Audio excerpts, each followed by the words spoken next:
Kwa jina naitwa Samuel Mandari, ni afisa uhusiano TANESCO mkoa wa Manyara.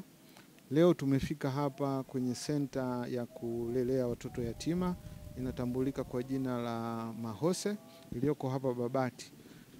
Tumefika kuwapatia jiko janja au jiko linalotumia umeme la kupikia. Hii ni moja kati ya mpango wa shirika la umeme kurudisha kwa jamii.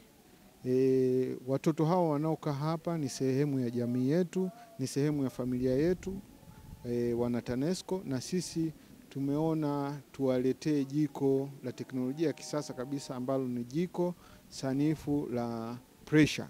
Jiko hili litawafaa sana kwa sababu linatumia gharama ndogo ya umeme, linaweza kupika kitu kama maharage mpaka yakaiva kwa gharama ya chini ya shilingi 600.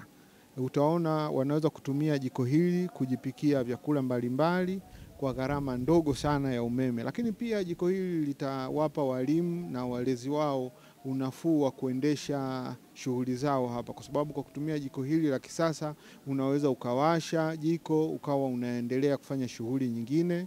Lakini pia walimu wataweza kuwa katika mazingira safi na watalinda afya zao. Majiko haya ya kisasa ya umeme hayatoi moshi na hayaharibu mazingira kwa kukata miti, na pia ni teknolojia ambayo sasa hivi kama nchi ni agenda kutoka kwenye kuacha kutumia nishati sio safi na kutumia nishati safi. Kwa hiyo sisi tumeona katika kutekeleza agenda hii ya Mheshimiwa Rais Mama Samia Suluhu Hassan ni kuwaletea jiko hili na kuwapa kama zawadi ambayo ni utaratibu wa kurudisha kwa jamii.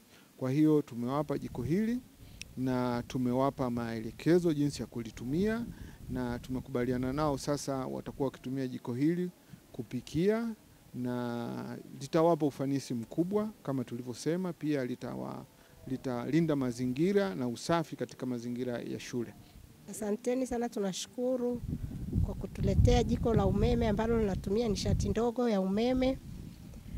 Tutakuwa nafuu sasa hivi kwa sababu tulikuwa tunatumia kuni, sasa hivi tutakuwa tunatumia hii nishati kwa sababu inaivisha maharage haraka, vitu vyote haraka, hautumii umeme mwingi.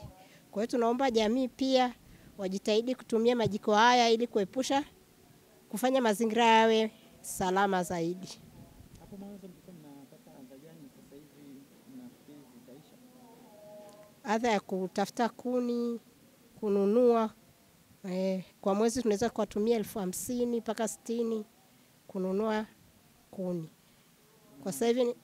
Kwa sasa hivi kwa sababu mmesema hili jiko linatumia nani ndogo, kwa hiyo naweza tukawa tumepona na haya majukumu. Naomba jamii watunze mazingira kwa kutumia jiko la nishati linatumia umeme mdogo.